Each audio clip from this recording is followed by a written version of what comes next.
بہار اور شادابی کا تصور یوں تو ہر ذہن میں مختلف ہوتا ہے، لیکن شاید سب سے گہرے خطوط اور رنگ ان ذہنوں میں ہوتے ہیں جن کے لیے درخت اور ہریالی معمول کی باتیں نہیں بلکہ غیر معمولی نعمتوں کا درجہ رکھتے ہیں۔ پانی کی سب سے زیادہ قدر پیاسے ہی کو ہوتی ہے، یہ قدرت کا اصول ہے۔ شاید یہی وجہ ہے کہ راجپوت آرٹ سے لے کر بندھنی کی رنگائی تک ایک جہان رنگ و معنی پھیلا ہوا ہے۔ اس میں اگر حافظ ڈاکٹر محمود شیرانی جیسے عظیم محقق، ان کے فرزند اختر شیرانی جیسے صاحب طرز اور عہد آفریں شاعر کا اضافہ کیا جائے تو راجستھان کی علمی اور فنی روایات میں کئی جہتیں اور بڑھ جاتی ہیں۔ اردو حلقے راجستھان کی ادبی روایات سے اگر بخوبی واقف نہیں تو لا علم بھی نہیں۔ غالب کے خطوں میں جا بجا لوہارو اور الور کا ذکر ہے۔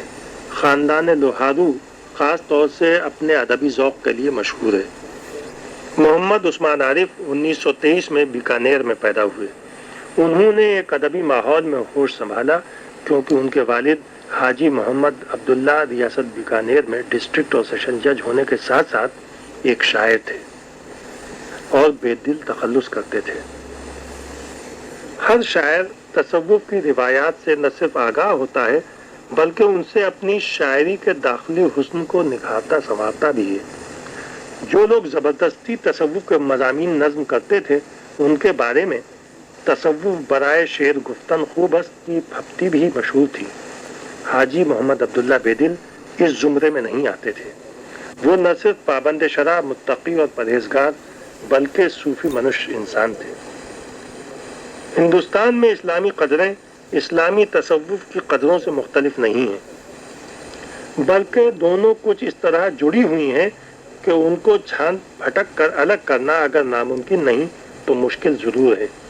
اسی کے ساتھ ساتھ اگر یہ بات بھی ذہن میں رکھی جائے کہ صوفیہ کی تحریک اور بھکتی تحریک دونوں اگر جڑواں نہیں تو سگی بہنیں تھیں جو مشترک ماحول اور حالات کے بطن سے پیدا ہوئی تھیں، تو یہ بات واضح ہو جاتی ہے کہ مذہب الگ الگ ہوتے ہوئے بھی سب انسان ایک برادری سے تعلق رکھتے ہیں۔ راجستھان میں اس کا ایک ثبوت خواجہ معین الدین چشتی کی درگاہ ہے۔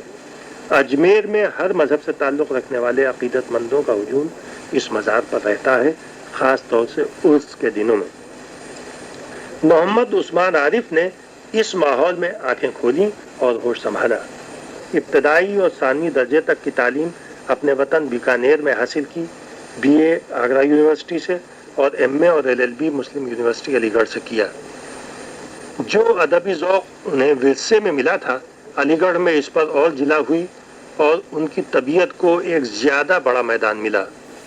زندگی کا شاید ہی کوئی گوشہ ہو جس پر انہوں نے غور نہ کیا ہو اور جو ان کی غزلوں میں در نہ آیا ہو۔ محمد عثمان عارف نے ایسے چبھتے ہوئے شعر بھی کہے: اخبار کے صفحوں پہ تو ہے دل کی سیاہی، حالات جو سچ پوچھئے چہروں پہ چھپے ہیں۔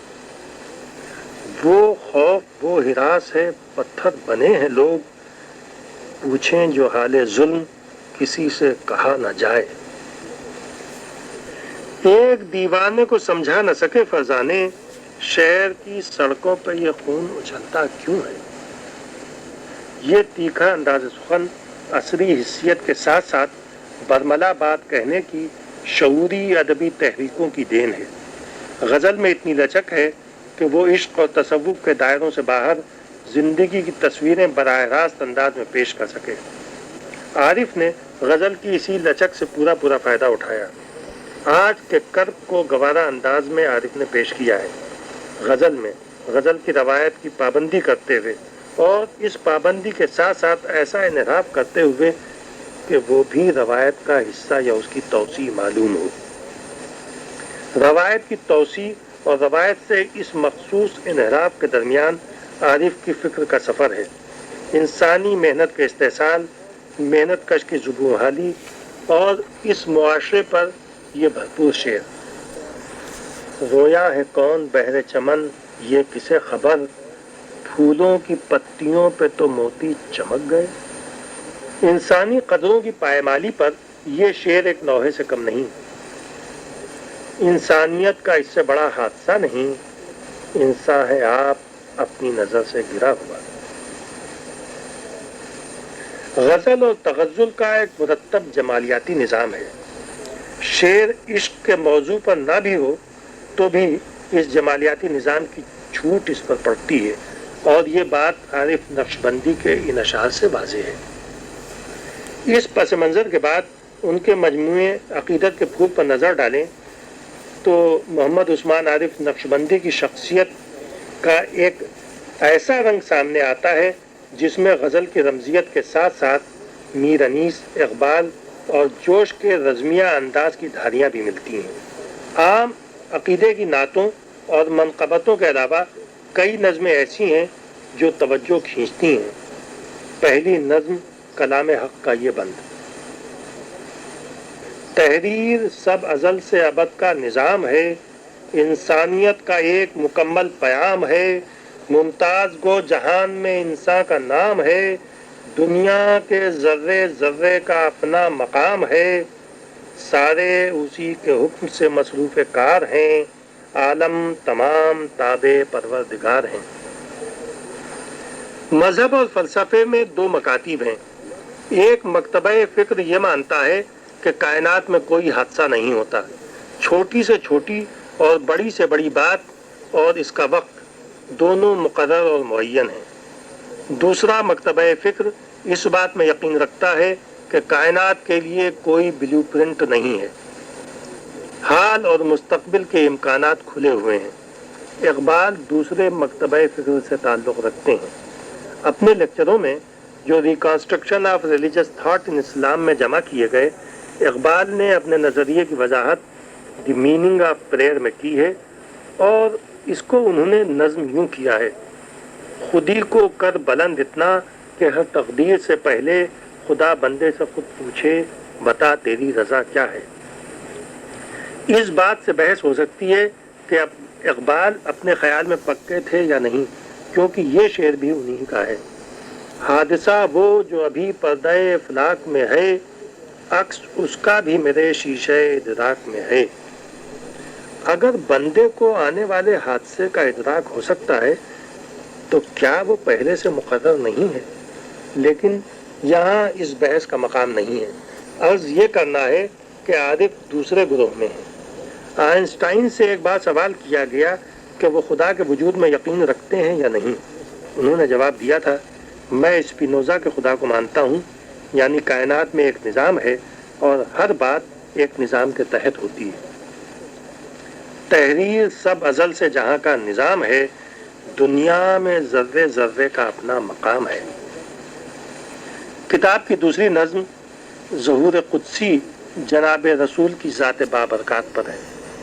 آقا کوئی نظر میں نہ کوئی غلام ہے، دین خدا میں خاص ہے کوئی نہ عام ہے، اس دین میں فرد فرد کا انسان نام ہے، ہر گفتگو میں ان کی خلوص عوام ہے.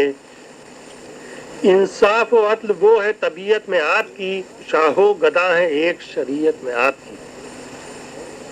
نعتیہ کلام کے دو دور صاف نظر آتے ہیں، اگرچہ مجموعے میں یہ الگ الگ باب نہیں.